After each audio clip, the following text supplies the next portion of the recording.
Test 2, Section 1. You will hear a woman calling an animal park to inquire about a job. First, you have some time to look at questions 1 to 5.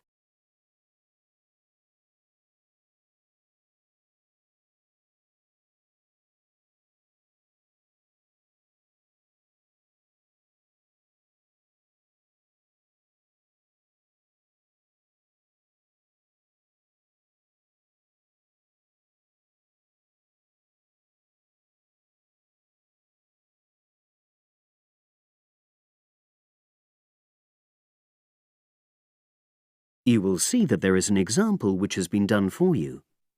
On this occasion only, the conversation relating to this will be played first.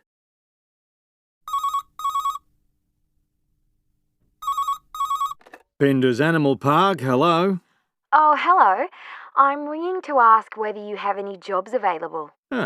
What sort of work are you looking for? Is that permanent or part-time or...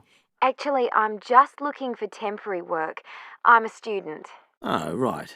I'll just get a form and ask you a few questions. The woman says that she wants temporary work, so temporary has been written in the space.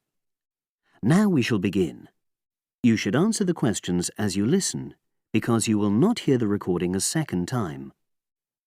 Listen carefully and answer questions 1 to 5.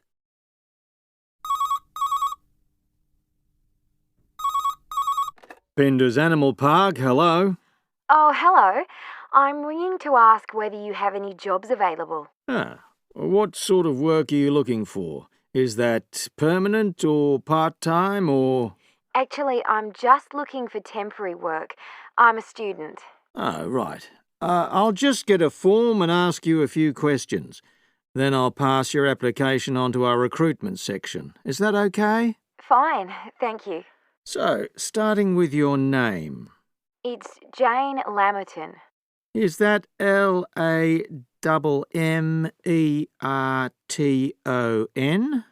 There's only one M in it. Oh, right. And your address? It's 42 West Lane. Right. And is that in Exeter?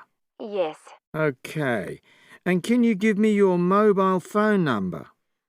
07792 430 921. Right. Now, the next thing is, when are you available to start work? I finish college on the 8th of June. That's in 3 weeks' time. But I can't start work till the 11th because I've got a hospital appointment on the 10th of June.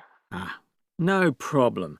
Now, I need to ask you a few questions about the type of job that might be suitable.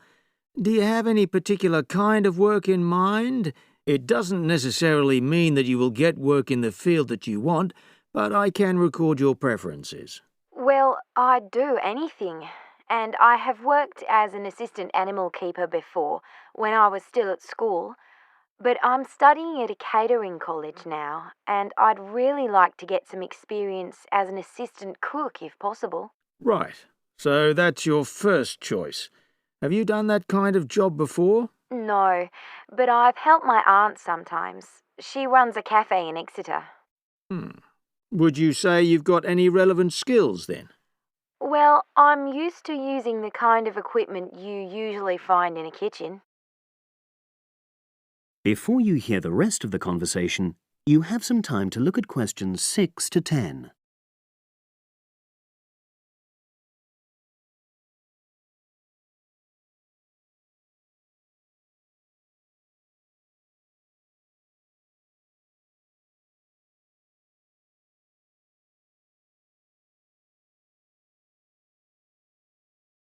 Now listen and answer questions 6 to 10. Okay. And I know you're still studying, but do you already have any qualifications related to that kind of work? A hygiene qualification, for example? I haven't, no, but I've got a certificate in food handling. I did it before I decided to become a full-time student. Fine. Okay. That means you wouldn't need any specific training if you did get the kind of work you wanted. but you'd have to do a short course on first aid. All our new employees do that. It just takes half a day, and most people find it generally useful. Oh, yes, I'm sure it is. Well, that's about it, really. Just one last thing. Can you give me the name of someone who would give you a reference, like a previous employer or... Oh, yes. You can put Dr. Ruth Price.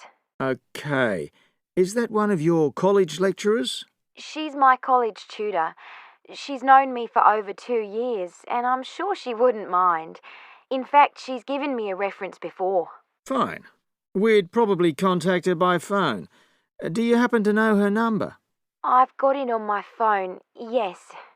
It's 0208 685 114. That's a landline. Good. Well, as I say, I can't promise anything, but I'll pass your application on, and you should hear in a few days. Is there anything else? Just one thing. I suffer from a particular type of colour blindness, and sometimes employers have to make special arrangements for that. Okay, I'll make a note of that. It won't be a problem, but it's good that you've made us aware of it.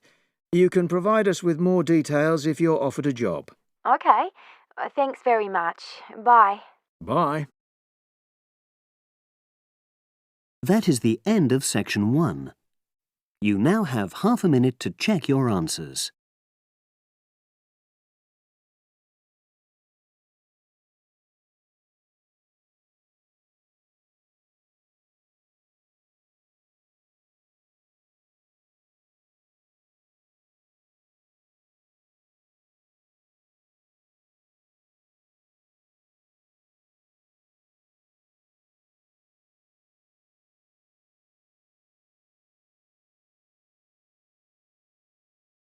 Now turn to section 2.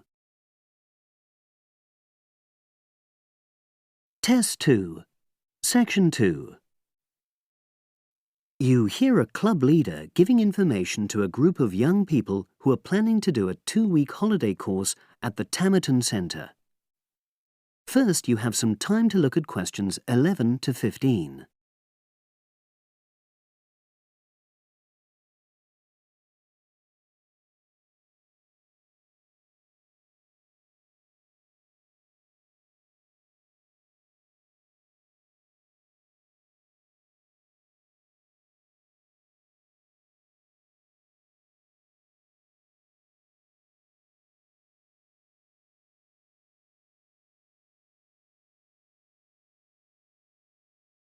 Now listen and answer questions 11 to 15. Hello, everyone. I've been asked to talk to you this afternoon about next month's trip to Tamerton Study Center for the 2-week course. Now, some of the things I'm going to say you may have already heard or read about, but I think it's important to emphasize a few key points. First of all, it's worth reminding you why Tamerton was set up in the first place, in the late 1960s. That was really before all the concern with preserving the environment, which everyone talks about these days. The idea was simply to get people out of the cities and into the country and to find out that just being outdoors can be very rewarding. This is not going to be a holiday in the usual sense. It's called an adventure course because you'll really be stretched to your limits, but that in itself can be a positive thing.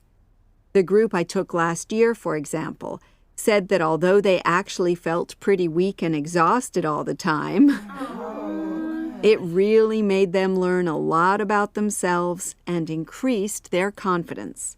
And in the end, that's the most important thing. Now, all of you knew about policies at Tamerton before you signed up for it, so you know that in many ways it's quite old-fashioned. You don't have a lot of choice in what you do. But something which I think makes the place so special is that you get to try so many different things every day. For instance, one day you'll do climbing, and the next you'll be surveying rock pools. It's not intended that you become an expert in any of them. It's more like a taster, which you can follow up if you want. And there isn't a lot of free time. Organized activities and talks, etc., go on until 9 p.m., and lights go out at 11 p.m. There are table tennis tables with all the equipment and board games, though I have to say the pieces often go missing, so it's a good idea to take your own. There's a DVD player with a good selection of films suitable for this age group, so don't take yours. Bedtime at 11 p.m. is strictly enforced, and there's a good reason for this. You're all under 18, and we organizers need to know that all group members are accounted for in the house as we close for the night. And of course, you'll be so exhausted anyway that you'll be too sleepy to want to cause any trouble. Now you have some time to look at questions 16 to 20.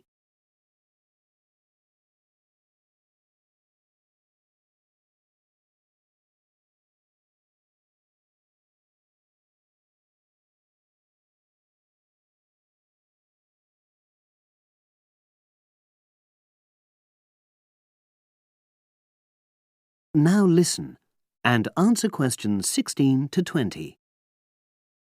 Now, what should you pack? The information sheet tells you a lot about what clothing to bring. But what about other things? Well, Tamerton House has its own small shop, but anything bigger is several miles away, so you won't have many opportunities for buying supplies. So in this last part of my talk, I'm going to explain what objects you should take with you to the center, what you can take if you want, and also, very importantly, what you cannot take. Several of you came up to me before this talk and asked whether you can take things like kettles or hair dryers. The answer is there are plenty of these electrical appliances available in the center, and they are of the proper voltage and are checked regularly. Yours may not be, so the rules at Tamerton say you can't bring them into the center because it's considered a fire risk. Remember, it's a very old house. Now another question was about cell phones. Although you definitely can't have them on during inside talks, you equally definitely need them when you're out on exercises. So they're a must, I'm afraid. Anybody who wishes to talk to me about borrowing a phone for the fortnight, please see me after this talk. Now, the weather's heating up at the moment, and you'll be outdoors a great deal. If you wear proper clothing, especially a hat, sun cream is optional. Also, they sell high-factor cream in the shop, so you don't have to take any of your own unless there's a special kind you use. Now, there's a special note about things like deodorants, which come in aerosol cans. I need to tell you that these are banned in the center because apparently they have the habit of setting off the fire alarms. If you want to take an aerosol can, you'll actually be at risk of being told to leave. And finally, people have been asking about whether they need to take towels. Well, the center does provide 1 towel per guest, which you're required to wash yourself. If you're happy with that, then don't bring another. If not, take one of your own. Just remember how much outdoor exercise you'll be doing and how dirty and wet you'll be getting. That is the end of section 2.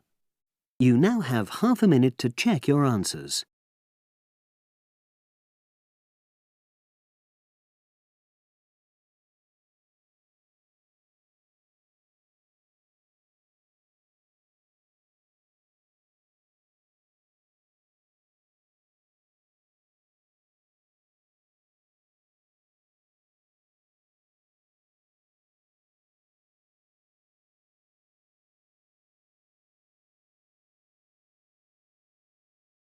Now turn to section 3. Test 2, section 3. You will hear a trainee teacher called Eve talking to her university tutor about her preparations for teaching practice. Before you listen, you have some time to look at questions 21 to 25.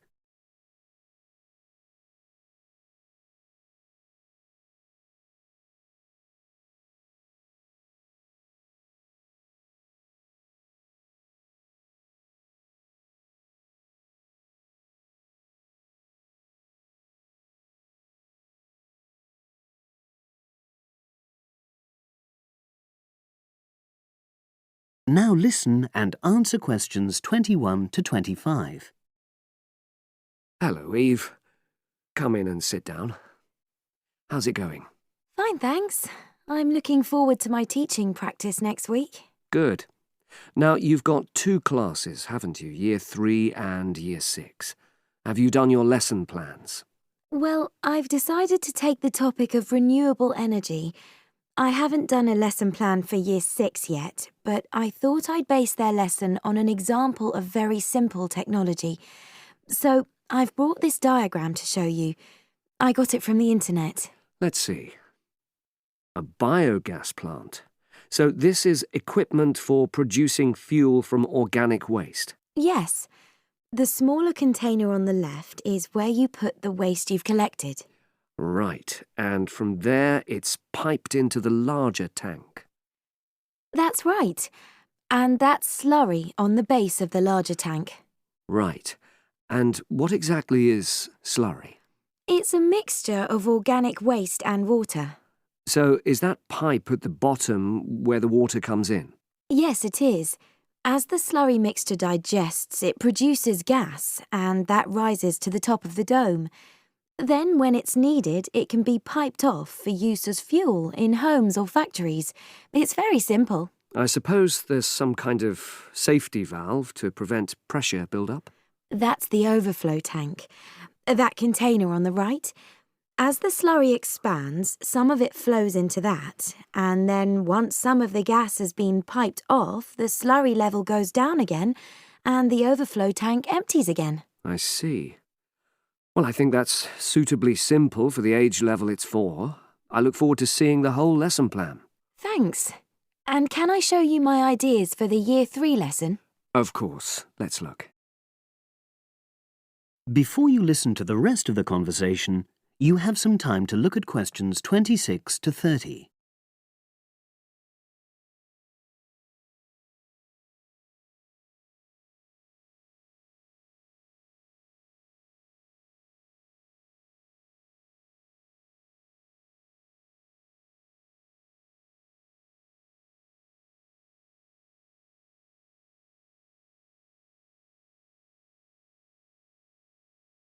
Now listen and answer questions 26 to 30.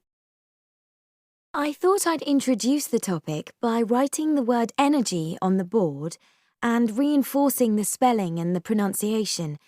Then I'll do a little mime, run on the spot or something, to convey the sense. I'd keep it brief at this stage. Yes, I will. Then I'll wipe the word off and write the question, where does energy come from?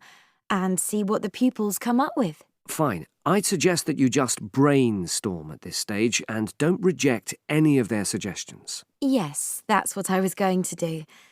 Then I've produced a set of simple statements like energy makes cars move along the road and energy makes our bodies grow.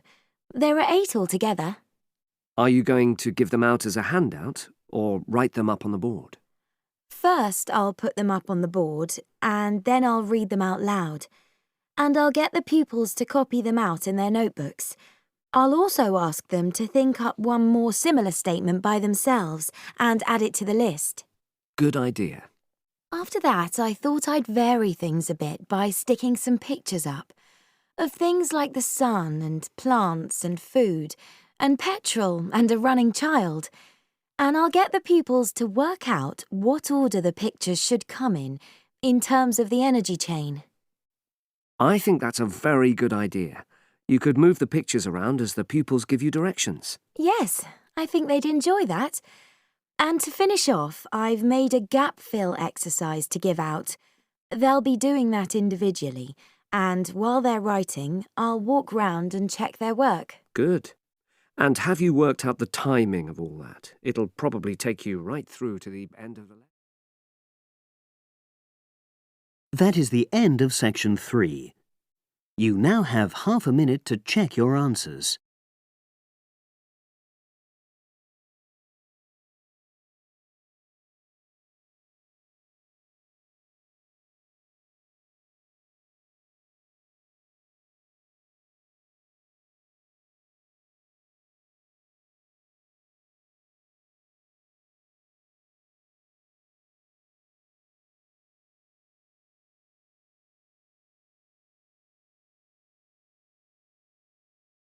Now turn to section 4. Test 2, section 4. You will hear a woman giving a talk at a popular science convention. She is describing research into artificial gills designed to enable humans to breathe underwater. Now you have some time to look at questions 31 to 40.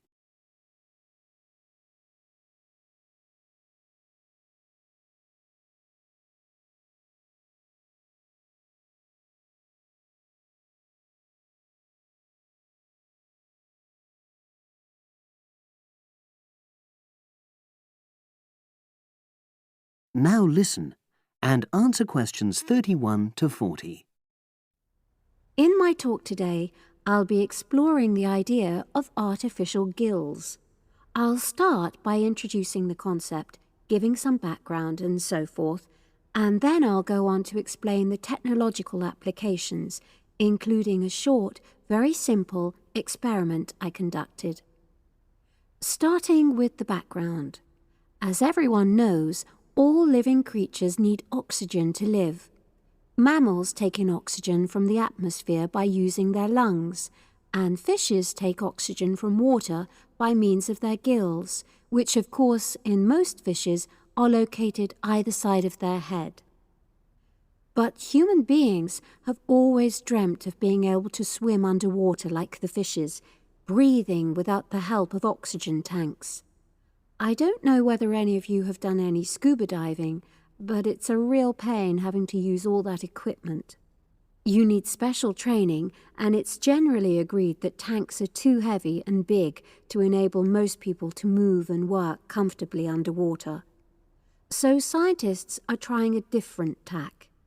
Rather than humans carrying an oxygen supply as they go underwater, wouldn't it be possible to extract oxygen in situ? That is, directly from the water while swimming.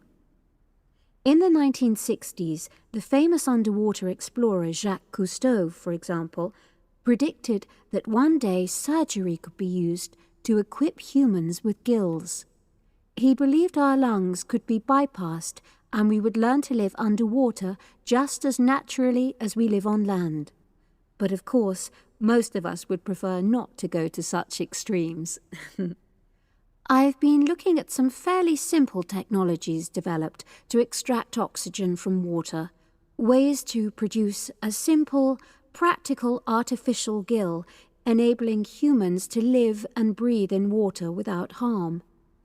Now, how scientists and inventors went about this was to look at the way different animals handled this.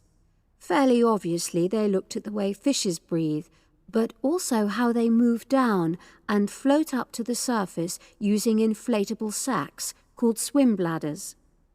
Scientists also looked at animals without gills, which use bubbles of air underwater, notably beetles. These insects contrive to stay underwater for long periods by breathing from this bubble, which they hold under their wing cases.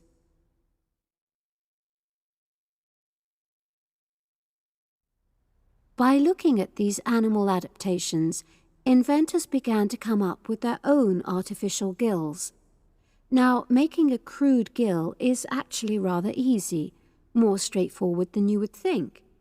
You take a watertight box, which is made of a material which is permeable to gas, that is, it allows it to pass through inwards and outwards. You then fill this with air, fix it to the diver's face, and go down underwater. But a crucial factor is that the diver has to keep the water moving so that water high in oxygen is always in contact with the gill, so he can't really stay still. And to maximize this contact, it's necessary for your gill to have a big surface area. Different gill designers have addressed this problem in different ways, but many choose to use a network or lattice arrangement of tiny tubes as part of their artificial gills. Then the diver is able to breathe in and out. Oxygen from the water passes through the outer walls of the gill, and carbon dioxide is expelled. In a nutshell, that's how the artificial gill works. So, having read about these simple gill mechanisms, I decided to create my own. I followed the procedure I've just described, and it worked pretty well when I tried it out in the swimming pool. I lasted underwater for nearly 40 minutes. However, I've read about other people breathing through their gill for several hours.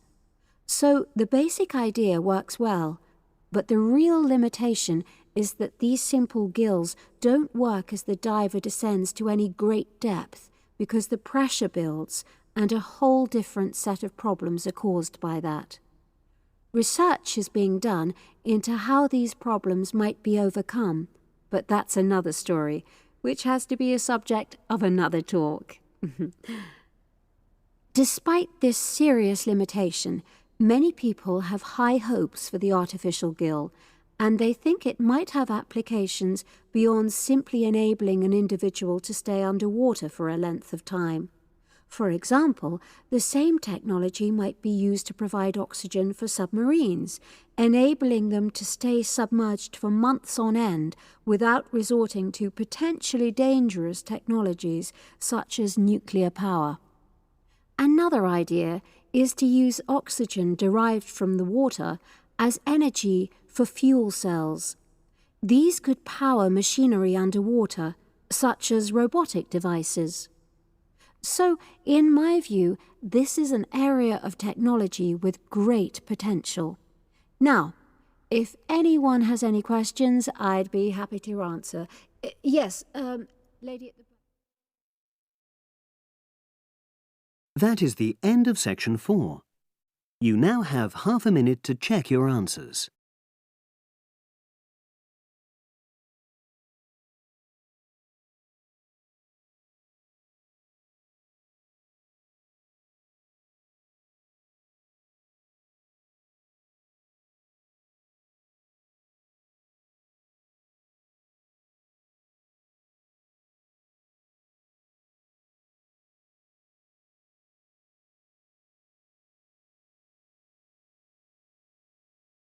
That is the end of the listening test.